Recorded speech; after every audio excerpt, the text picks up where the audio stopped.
Bom, agora a gente vai falar de uma técnica que causa muita curiosidade nas pessoas, mas que, se usada da maneira correta, traz benefícios, é a hipnose. A Lidiane conversou com o hipnólogo Rogério Castilho e ele contou como esse procedimento é feito. Veja só.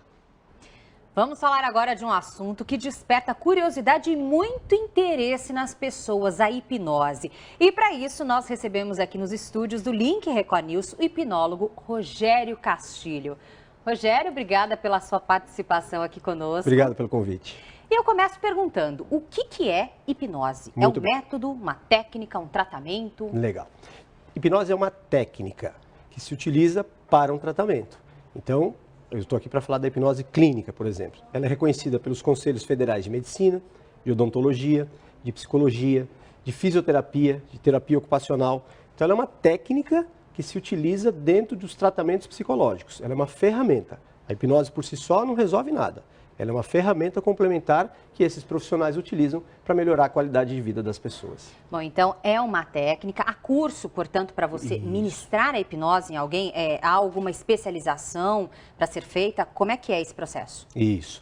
Dentro, por exemplo, da cátedra de psicologia, que deveria se ensinar a hipnose, infelizmente ela só, olha, existe. Mais nada. Dá uma então, pincelada. Pinceladinha muito, com pincel de esmalte, bem pequenininho.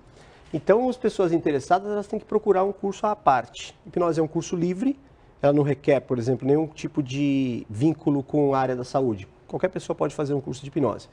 Claro que para exercer dentro da área da saúde é preciso ter uma bagagem, né? Não vai sair tratando pessoas baseado num curso livre que fez. Mas não é vinculado a nenhuma cadeira acadêmica. Agora você disse aí tratamento dentro da medicina, é reconhecido inclusive pela medicina. Eu pergunto, muitas apresentações, certamente você que está em casa já viu também, aqueles espetáculos que nós percebemos em alguns programas, que vai o hipnotizador, hipnotiza alguém e a pessoa é submetida àquelas situações vexatórias. Isso não faz com que a técnica acabe caindo aí em descrédito? Faz, e muito. Eu trabalho com hipnose clínica há muitos anos. Cada vez que um colega vai à televisão e faz esse tipo de apresentação, eu tenho um trabalho enorme para desmistificar novamente, dizer que hipnose, aquilo também é, mas não é hipnose clínica.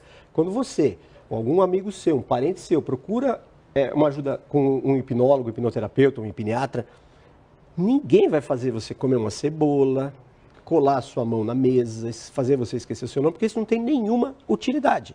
Sim. Isso é divertidinho, bonitinho, mas não serve efetivamente para nada. E eu penso a hipnose como uma ferramenta para melhorar a qualidade de vida das pessoas. Então, nos utilizamos para quê? Para melhorar a memória, concentração, autoestima, ajudar a emagrecer, parar de fumar, controlar a ansiedade para prestar um concurso, para fazer uma apresentação em público, para isso, para melhorar as coisas. Você tocou num ponto bem interessante, ajudar a emagrecer. Eu acho que muita gente que está aí nos acompanhando realmente ficou curioso por isso. Ajuda a emagrecer, ajuda a parar de fumar. Ainda mais fim de ano, quando o pessoal come um pouquinho a mais, né, dá aquela exagerada. Então, como é que a hipnose funciona? Ela atua afastando o interesse, diminuindo o interesse de comidas engordaiets, que são frituras, gorduras, doces, refrigerantes, que são porcarias. Eu não chamo nem de alimento, eu chamo de comida. Você come, mas isso não te alimenta. E podemos ajudar a pessoa a fazer com que ela goste de alimentos funcionais. Frutas, verduras, legumes, grãos, água. As pessoas não bebem água, 70% do nosso corpo é água, que evapora, que é eliminado. E não é reposto com café, com refrigerante, com cerveja. Tem que tomar água. As pessoas não têm o hábito. E com hipnose é possível instalar o hábito de beber água, comer saudável, gostar de fazer exercício físico e aí, naturalmente, emagrece. Emagrece. Isso também é utilizado para outros fins, como, por exemplo, você disse, parar de fumar, outros vícios também. Isso. Agora, quem é que recomenda a hipnose, por exemplo? Se eu for ao médico, relatar lá, olha, estou com dificuldade para emagrecer, estou com dificuldade em parar de fumar, o próprio médico pode fazer esse encaminhamento? Geralmente é isso mesmo, são os profissionais que fazem. Os psicólogos que não utilizam a hipnose recomendam um profissional. O médico que conhece os benefícios da técnica também recomenda esse profissional, porque eles sabem que é um tratamento auxiliar que vai ajudar a pessoa a chegar no ponto onde ela deseja. Não tem contraindicação, não usa medicação, é totalmente natural e é grátis. Por que eu digo que é grátis? Porque você paga uma vez, vai lá e faz e aprende a fazer. Depois, se você precisar, você faz sozinho. Você mesmo se hipnotiza? Isso, a auto-hipnose. A melhor coisa que existe dentro da hipnose é a auto-hipnose. Você vai lá, passa pelo processo, aprende a se hipnotizar e depois, se eventualmente precisar novamente, faz com você mesmo. Agora, Castilho, eu conheço o seu trabalho, está disponível também para quem quiser acessar, tem site, tem tudo, recomendações. Agora, quem está em casa não consegue ter acesso ao seu trabalho, como fazer para não cair em armadilhas, porque eu acredito que elas existem. Lidy, obrigado pela oportunidade. Existem inúmeros profissionais e, aspas, profissionais da hipnose. Então, o que eu recomendo? Na dúvida, procurem pessoas que já passaram por aquele profissional para te dar referência. E nunca uma só. Às vezes você procura uma referência, é amigo do cara, ele fala, não, ele é ótimo, vai lá que tal. Pelo menos 3 referências de pessoas que não se conheçam. Se 3 pessoas que não se conhecem dizem a mesma coisa, provavelmente é verdade. Se as 3 disserem que o profissional é muito bom, provavelmente ele é. E se as 3 disserem para você fugir dele, fuja dele. Tem algum risco para a saúde essa técnica? Eu brinco que o risco é você ficar viciado em hipnose. Pode causar dependência? Gostar muito e querer sempre. Não tem risco nenhum, porque é um processo natural. Veja só, muitas pessoas imaginam que hipnose é algo fantástico, milagroso, que você sai do corpo, que você vê estrelinha aqui. Não, a gente entra em transe hipnótico durante o dia várias vezes. Quando você está viajando, você está dirigindo seu automóvel na estrada... E está com a mente longe. Longe. Quando você está lendo um livro, escrevendo alguma coisa, ou parado tomando um copinho de café, alguém chama você 3 vezes. Ô, Lidiane, oi. Onde você estava nesse lapso de tempo? Você estava num transe. Por quê? Porque o cérebro é inteligentíssimo. Se eu abro meu computador, meu laptop, começo a escrever e paro de escrever e saio, ele desliga sozinho, para minimizar o consumo de energia. O cérebro é a mesma coisa. Agora que nós estamos no ar, aqui na televisão, ambos estamos totalmente alertas, atentos ao que nós estamos fazendo. Aí se por acaso acaba a luz aqui, sei lá, ó, parou, acabou. Aí você senta ali, eu sento aqui, a gente não tem nada para fazer. O cérebro vai fazer assim, ó, o que tem para fazer? Ele nada. Relaxa. Tchum. Ele vai diminui o poder de concentração. Isso, ele vai para o mínimo. Com a hipnose, a gente induz esse estado.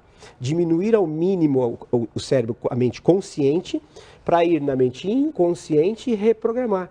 Por exemplo, o hábito de fumar está na mente inconsciente. A pessoa fala assim, eu sei que faz mal, eu sei que dá câncer, eu sei que estraga os dentes, eu sei que cheira mal, eu sei que é caro, eu sei que é feio, mas não consigo parar. Porque o motivo dela parar está no nível inconsciente. Então a gente vai lá e reprograma. A pessoa que come demais é a mesma coisa. Ela fala, ai, eu estou estufada, eu sei que eu estou além do peso, mas olha que pudim lindo. Ele está piscando para mim, esse pudim. Olha aquele pastel, meu Deus. A pessoa se auto-sabota, Isso, né? O motivo dela comer em excesso, ansiedade e tal, está no nível inconsciente. A gente precisa ir lá para reprogramar. Por falar em autossabotagem, puxando também um gancho, nós vimos aí recentemente o primeiro laboratório policial brasileiro lá em Curitiba. A polícia montou o laboratório, aliás, é o único na América Latina, em Curitiba, e que funciona exatamente utilizando a hipnose para principalmente vítimas de ações, para que elas recuperem a memória, consigam fazer aí retratos falados, consigam dar realmente o testemunho com mais clareza. Aí eu pergunto, a pessoa entra em transe através da hipnose, ela vai ali elaborar um retrato baseado nas memórias que ela tem. Não há o risco do cérebro conseguir construir uma falsa memória? Por isso que o profissional tem que ser muito habilitado. No caso, você está falando do Dr. Rui Sampaio, uma das maiores autoridades mundiais em hipnose forense. O risco da falsa memória é quando o profissional não tem tanta habilidade e ele vai induzindo o sujeito. Ele vai dizendo assim, tinha mais gente lá, não tinha? Tinha. Eram homens, não eram? Eram. Eram loiros, eram morenos, eram altos, eram baixos? Eram. E aí a pessoa vai construindo aquilo e para ela vira uma verdade mesmo aquilo. Então o profissional tem que ter a habilidade de fazer perguntas sem induzir. Ou seja, aí vem o risco de uma hipnose mal conduzida. Isso, mal conduzida. A ferramenta em si, ela é inócua, ela não é boa nem má. Depende de quem aplica e como aplica.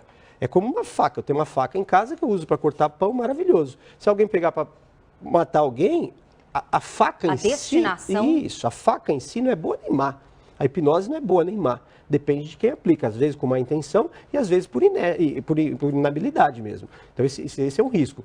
Mas no caso aqui específico do Dr. Rui Sampaio, ele trabalha isso de uma maneira excelente, tanto é que tem centenas de casos resolvidos e a repercussão é mundial. Ele é conhecido mundialmente como expert no assunto. Inclusive, um dado bastante interessante, vale ser destacado aqui, de 800 casos que onde a hipnose foi utilizada por esse laboratório que nós temos aqui no Brasil, 100 casos foram resolvidos com 100% de certeza. Eu tive o prazer aqui de receber o Rogério Castilho, hipnólogo, que esclareceu diversos pontos sobre essa técnica que desperta a curiosidade de muitas pessoas aí em casa. Obrigada mais uma vez pela sua participação aqui, Rogério. Muito grato pela oportunidade. Muito obrigada.